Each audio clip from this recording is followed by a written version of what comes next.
4 weeks ago, we were told the biggest problem for Democrats is that they were not talking about Biden-Harris accomplishments enough. What happened?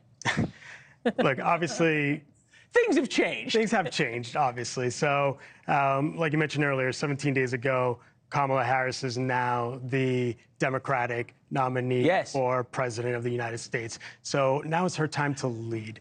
Now, what happened before is, look, first of all... What do we make of the fact, though, that she literally does not say his name?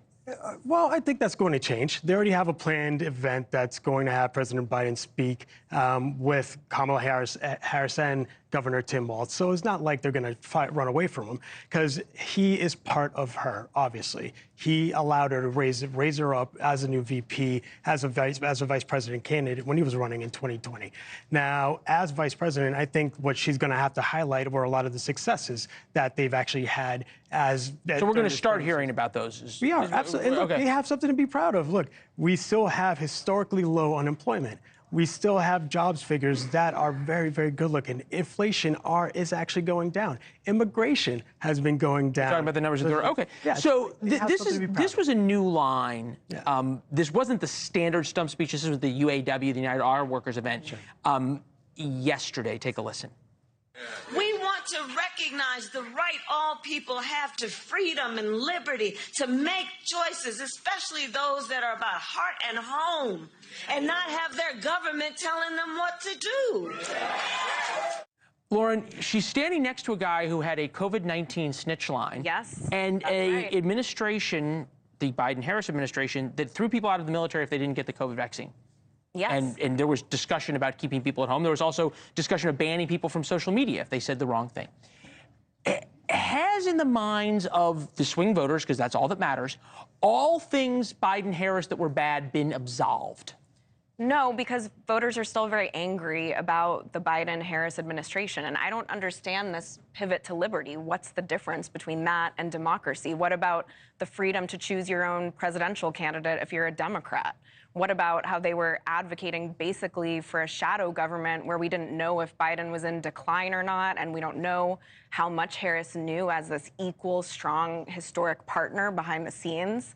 A lot of those issues, I get the abortion argument. Republicans, that's the worst issue for them. But on a lot of these other things, Americans perceive Republicans to be the party of liberty and freedom. And I'll just say very quickly, I also don't understand the pivot away from democracy. I thought the country was ending.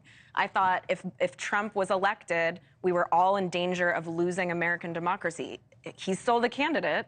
Is that no longer true? I don't get it. Denny? Look, it's a different candidate.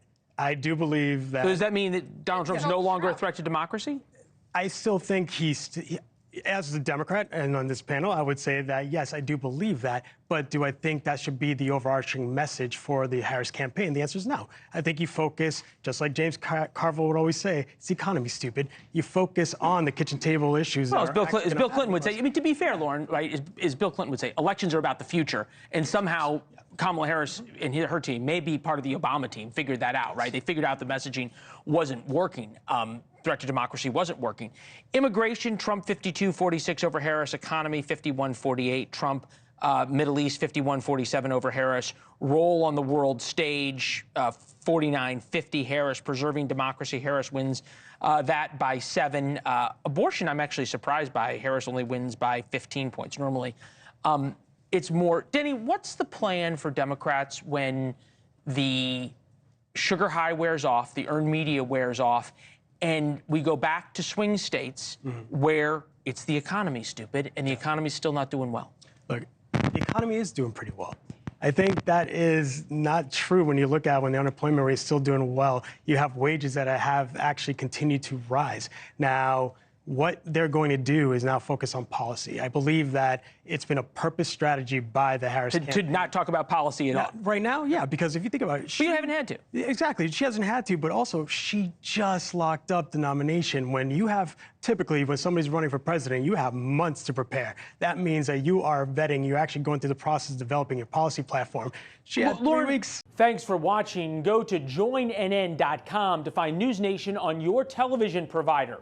And don't forget to click the red subscribe button below to get more of NewsNation's fact-driven, unbiased coverage.